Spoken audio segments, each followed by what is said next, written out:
Accessing peace. Existing without violence, with the ability to calmly resolve conflict. Downloading love. An overwhelming, deep, positive affection towards others. Activating liberty. Living your life as you see fit without infringing on the lives of others.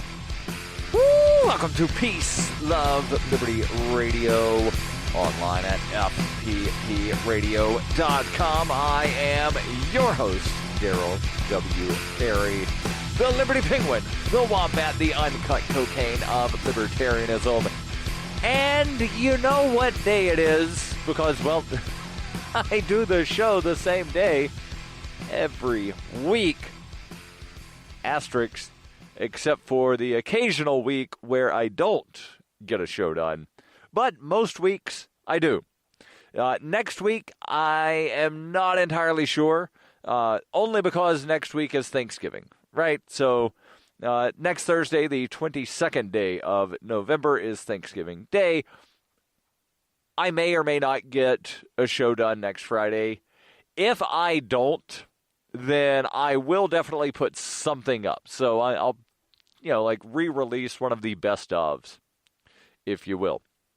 But when I do shows, I answer your questions.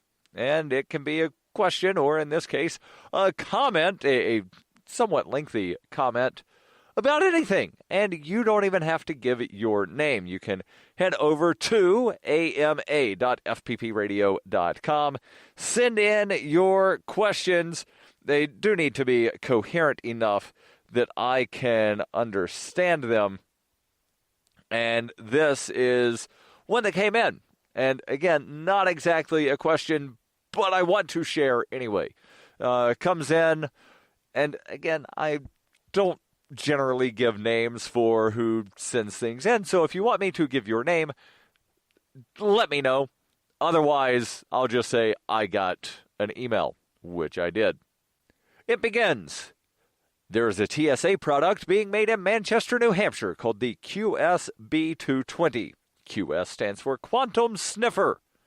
It is a dual-purpose desktop spectrometer capable of detecting a variety of narcotics and explosives. The TSA contracts with L3 to make this device. L3 is incapable of mass-producing it, so the Sanmina Corporation was given the contract to manufacture them. These devices retail for approximately $14,000. The device is capable of both passive and active chemical detection, sampling either from the ambient air or a sample card. It is not currently being used in Manchester, New Hampshire Airport, but it is used nationwide. I will reveal more details soon, including a list of target substances and technical details. Again, not exactly a question, but it did come in through the ama.fppradio.com web submission form, and I definitely look forward to getting more information on this.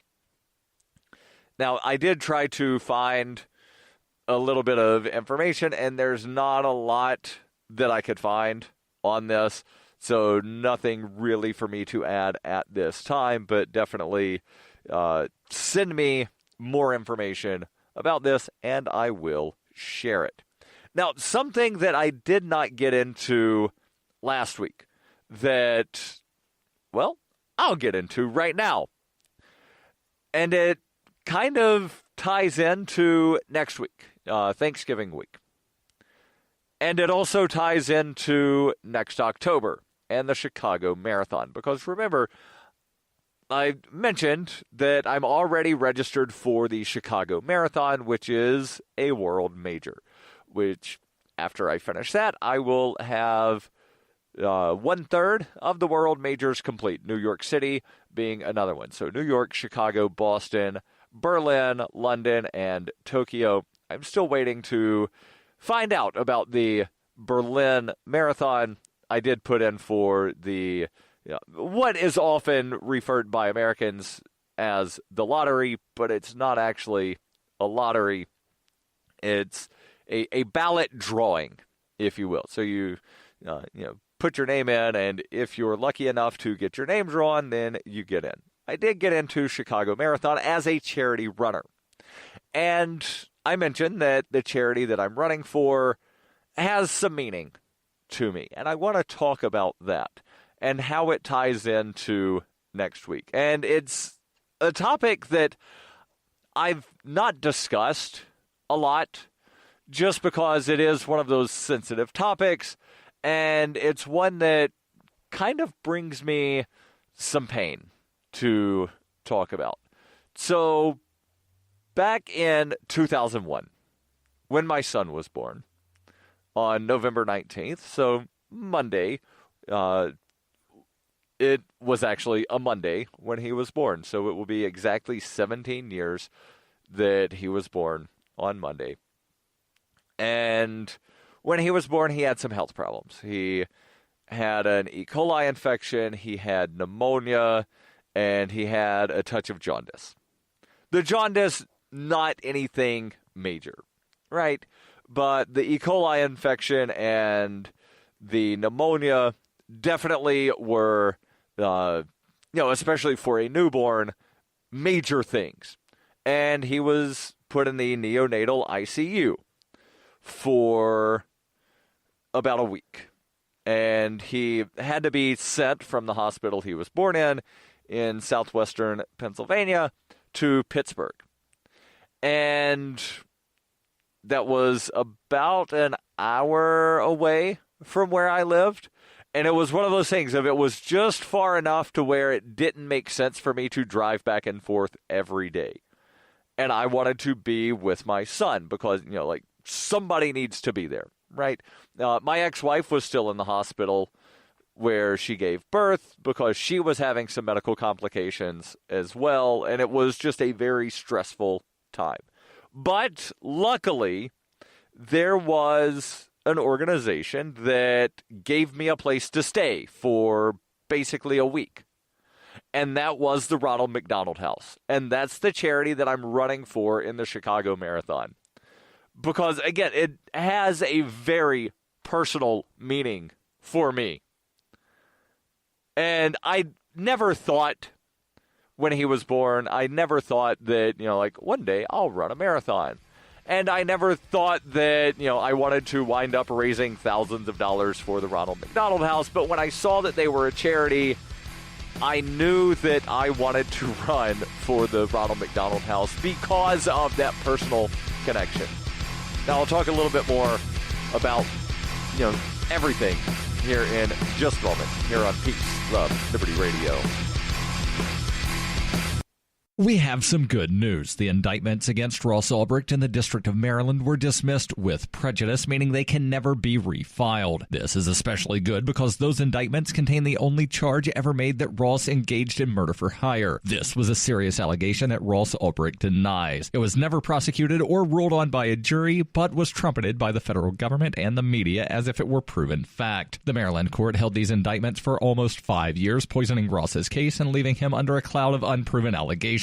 As explained in Ross's appeal to the Supreme Court, the fact that the judge used these allegations to give Ross a draconian sentence of double life without parole violated his Sixth Amendment right to a jury trial. Judges are required to issue sentences based on convictions decided by a jury, not unproven allegations never even charged at trial. Although this is a positive development, the dropped indictment will not set Ross free. Now, a presidential pardon is Ross's only hope of freedom. Sign the petition at freeross.org. freeross.org. You're listening to Peace, Love, Liberty Radio, online at fppradio.com. Welcome back to Peace, Love, Liberty Radio, online at fppradio.com. I am your host, Darryl W. Perry, the Liberty Penguin, the Wombat, the uncut cocaine of libertarianism. And I'm talking about, and I will get into a different topic here in just a bit, but I'm talking about why I'm running the Chicago Marathon for the Ronald McDonald House. Now, I know if you've listened to the show for a while, you might be thinking, but Darryl, you just wound up getting done with a fundraiser for the Innocence Project for the New York City Marathon. I did, and I successfully brought in over $5,000 for the Innocence Project. Now, for Chicago, the minimum threshold is much lower. It is much lower than New York. New York, the minimum was $3,500. I wanted to bring in $5,000 because I'm actually a monthly donor to the Innocence Project because I am just a major supporter of what they do. I love the work that the Innocence Project does. Ronald McDonald House is different to where I appreciate what they do. I'm not a monthly donor to the Ronald McDonald House. But again, there is that personal connection that I have to the charity. And when I saw that they were one of the charities that had spots for runners, I applied right away and I got in on Team Ronald McDonald House. And for Chicago, I only need to bring in $1,250, which, again, a good bit less than New York City. About a third. I realize it's not exactly a third, but about a third of what it was for New York. I'm wanting to bring in at least $2,000. And again, I know that I will be able to fundraise that. But what I'm going to do is I've secured some matching funds for Giving Tuesday. If you've not heard of Giving Tuesday, it's the Tuesday after Thanksgiving. And what I'm actually going to do is between now and Giving Tuesday, I'm going to have the matching funds apply for basically the next 11 days. Giving Tuesday is November 27th this year. So anything that goes to the Ronald McDonald House using the link that will be in the show notes, but I'll give it here as well, rmhc.fppradio.com. RMHC, as in Ronald McDonald House Charity, rmhc.fppradio.com. Up to $600 is going to be matched between now and Giving Tuesday. Now, at some point after Giving Tuesday, there might be additional matching funds that are, not time restricted. I don't know. But up to $600 will be matched between now and Giving Tuesday through RMHC, Ronald McDonald House Charity, rmhc.fppradio.com. Now, let me talk just a little bit more about that Thanksgiving week 17 years ago, right? So, again, Monday, the 19th of November, 2001, my son was born. The next day, he was life flighted, might not have been Life Flight, the brand name or corporate name, but he was flown via helicopter from the hospital where he was born to a hospital in Pittsburgh. 2 days later, Thanksgiving. I had a Thanksgiving meal inside a Ronald McDonald House with a bunch of other people who also had sick children in hospitals in the area. Thanksgiving Day was the first time that my son actually intook food, because up until that point he had been fed completely on IVs. When I got to the hospital Thanksgiving morning, or might have been midday, I don't exactly remember the time, but I got to the hospital and the NICU nurse told me, we tried giving him a bottle earlier and he wouldn't take it. We'll try again, and if he doesn't take it, we're going to have to put an IV back in him. But a bunch of his blood vessels were collapsing from having been, poked and had IVs in for such a long time. And I remember telling the nurse, I want to try giving him a bottle. And when my ex-wife was pregnant, she had cravings for pizza. And whenever I would say pizza, there'd be these little kicks inside the belly, and, he got all excited. And I asked, I had the bottle, and I said, hey, buddy, do you want some pizza? And I gave him the bottle, and he just took onto it, and he drank the entire thing. And that was, this little bottle of, I forget if it was milk or formula or what it was, but that little bottle, when I asked him if he wanted pizza, that was the first thing that he actually was able to eat or drink. Up until that point, he had been on IVs. And again, I'm just very thankful for the Ronald McDonald House for giving me that place to stay for the week that he was in the NICU. And I want to raise $2,000, which is going to be a little bit more than what the minimum is. I'm not going, as high above the minimum for Chicago as I did for New York City, but I do want to give and raise more than what that minimum threshold is. So again, between now and Giving Tuesday, up to $600 will be matched when you donate through that link that I gave earlier that will be in the show notes. Again, rmhc.fppradio.com. So let's change subjects and talk about Thanksgiving because, again, not entirely sure if I'm doing a show next week. If I do, great. If not, I will post up best of sorts so that you do have some content that you can enjoy. Now, everybody in the U.S. remembers and is taught about, I don't want to say remember because you weren't there, but you're taught about that quote-unquote first Thanksgiving in 1621, right? The Pilgrims, the first people from England allegedly coming here and having that feast with the natives. Was that really the first Thanksgiving? Were they really the first Europeans to settle here? No. We'll talk about it. Stay tuned.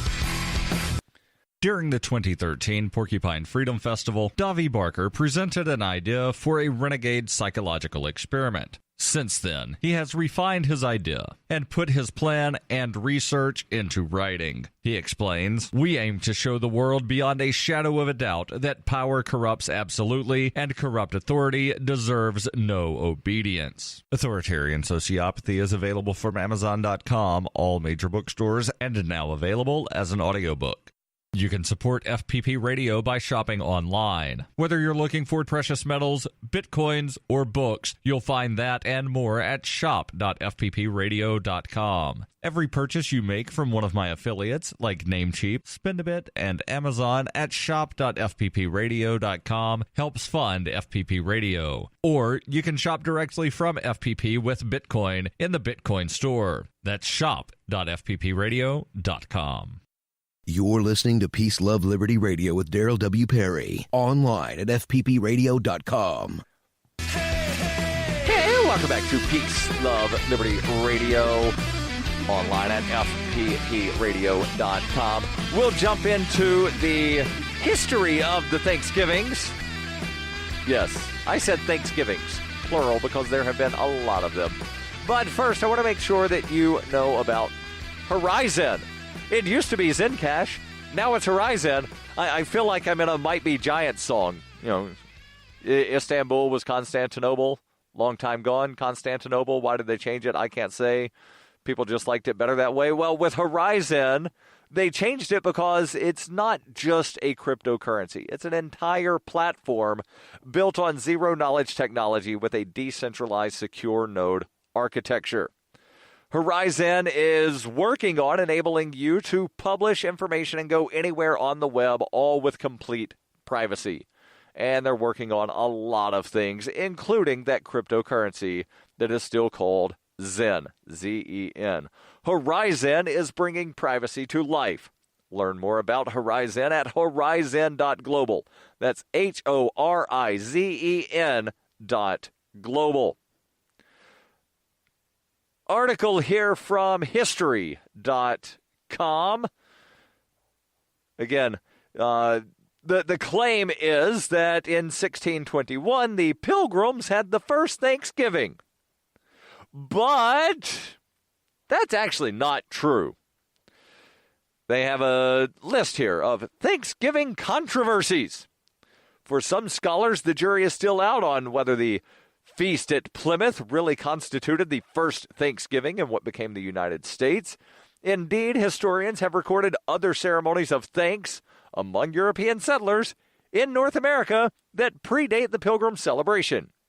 In 1565, for instance, the Spanish explorer Pedro Menendez de Avila invited members of the local Timucua tribe to a dinner in St. Augustine, Florida, after holding a mass to thank God for his crew's safe arrival.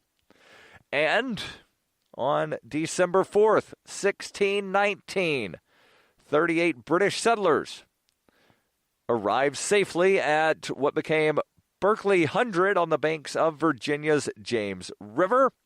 They read a proclamation designating the date as a day of thanksgiving to Almighty God.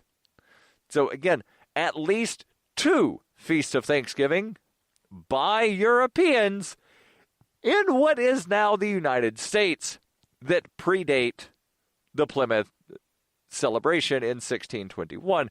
And, one thing that I find very interesting is that most people in the United States are not taught about the Jamestown colony. I have lost count of how many people I've told that I've been able to trace my family back to that Jamestown colony, and the response generally is, wait, wasn't that the one that everybody died? No. You're thinking of Roanoke, that was settled like 20, 30 years prior. Jamestown was settled in 1607, was the first permanent English settlement to survive in what became the United States. There was also, again, St. Augustine that was settled prior, but that was settled by Spanish in present-day Florida and was not part of the 13 colonies because, it was Spanish, not English. So, there are at least 2 European settlements that still exist that predate the Pilgrims' arrival in Massachusetts. Now, I don't know if, it's sort of washed over because, we have to wipe out Southern history or what, but it is kind of interesting that so few people are aware of that Jamestown colony. Continuing on with the article from the History Channel, some Native Americans and others take issue with how the Thanksgiving story is presented to the American public, and especially to school children. In their view, the traditional narrative paints a deceptively sunny portrait of relationships between the Pilgrims and the Wampanoag people, masking the long and bloody history of conflict between Native Americans and European settlers that resulted in the deaths of millions. Since 1970, protesters have gathered on that day designated as Thanksgiving at the top of Coles Hill, which overlooks Plymouth Rock, to commemorate a national day of mourning. Similar events are held in other parts of the country. Now, let's talk about some of the history of Thanksgiving. Again, history post-dating those first Thanksgivings to where there are at least 3 that lay claim to being the first. I would say that the one in St. Augustine is, in the United States, the first. The one in Jamestown would be the first among English settlers. And Plymouth has, the worst claim of being first, but it's often the one that people think of as the first Thanksgiving because reasons. Now, after that one in 1621, the Pilgrims held a second Thanksgiving, not the following year, no, in 1623, to mark the end of a long drought that had threatened the year's harvest and prompted Governor Bradford to call for a religious feast. Fast forward to after the American Revolution, there was a day of Thanksgiving in 1789 when George Washington issued the first Thanksgiving proclamation by the national government of the United States. And then what about the first state holiday of Thanksgiving? Well, we'll jump into that here in the closing moments of Peace, Love, Liberty Radio, online at fppradio.com. Are you sick of government lackeys who say you didn't build that? Are you tired of elitists who think you need a government permission slip for everything? Everything you do is an A to B conversation, and the government should see their way out of it. Create true free markets by adopting the BIPCOT No Government License. The BIPCOT No Gov license allows use or modification of any product, service, or software except by governments or government agents. Go to bipcot.org. That's Bravo, India, Papa, Charlie, Oscar, Tango.org. In 1999, Darryl W. Perry began a search for traditional values, which led him down a path to the ideas of liberty. He tells the story in A Rebel's Journey, My Path to Liberty. Of the book, Dr. Brian Sovereign says, sometimes it's funny, and sometimes I think it's crazy, but it's always authentic. Find A Rebel's Journey, My Path to Liberty by Darryl W. Perry on Facebook. Ask for A Rebel's Journey wherever books are sold, or visit arebelsjourney.com. This is Brian McQuaid from the Resist the Empire podcast, and you're listening to Peace, Love, Liberty Radio with Darryl W. Perry. Welcome back to Peace, Love, Liberty Radio, online at fppradio.com. We'll jump into a little bit more of this story from History, the History channel, history.com. But first, I want to make sure that I tell you about a way that you can actually wind up using your Bitcoin and other cryptocurrencies. You use Spendabit. What is Spendabit? Spendabit is a search engine for things you can buy with Bitcoin. Spendabit has aggregated millions of products from thousands of Bitcoin-enabled merchants. Keep your money in the free economy. Spend a bit. Use my affiliate link, spendabit.fppradio.com. And if you're a cryptocurrency accepting merchant like I am, ask about their merchant suite to reach even more customers. Spendabit.fppradio.com. Spendabit.fppradio.com. So, talking about the history of Thanksgiving, or rather, the history of Thanksgivings, plural, because there have been a lot of different feasts of Thanksgiving that are not necessarily related to one another. In 1817, New York became the first of several states to officially adopt an annual Thanksgiving holiday, each celebrated on a different day, and the American South remained largely unfamiliar with the tradition. In 1827, the noted magazine editor and prolific writer Sarah Joseph Hale, author, among countless other things, of the nursery rhyme Mary Had a Little Lamb, launched a campaign to establish Thanksgiving as a national holiday. For 36 years, she published numerous editorials and sent scores of letters to governors, senators, presidents, and other politicians. Abraham Lincoln finally heeded her request in 1863 at the height of the American Civil War, in a proclamation entreating all Americans to ask God to commend his tender care all those who have become widows, orphans, mourners, and sufferers in the lamentable civil strife, and to heal the wounds of the nation. He scheduled Thanksgiving for the final Thursday in November, and it was celebrated on that day every year until 1939, when FDR moved the holiday up a week in an attempt to spur retail sales during the Great Depression. Roosevelt's plan, known derisively as Franksgiving, was met with passionate opposition, and in 1941, the president reluctantly signed a bill to make Thanksgiving the fourth Thursday in November. Now, you all know about some of the traditions of Thanksgiving, such as shoving bread in a turkey's butt, and also the beginning of the Christmas shopping season, and there's always that Thanksgiving Day parade, etc., etc. You can read more about this in the link that will be in the show notes, and I may or may not have a show next week, but definitely early December, and send those questions ama.fppradio.com. The podcasts of FPP Radio are licensed under Copy Heart. We believe that copying is a form of flattery and do not abide by the copyright laws. Though Those laws serve to restrict the flow of ideas which no one can really own. Copying is an act of love. Love is not subject to law. If you enjoy the show, consider joining the Fans program and get perks like ad-free versions of Peace, Love, Liberty Radio and FPP Radio News, and also get a copy of the monthly newspaper FPP News. To learn more or to join the Fans program, visit fans.fppradio.com.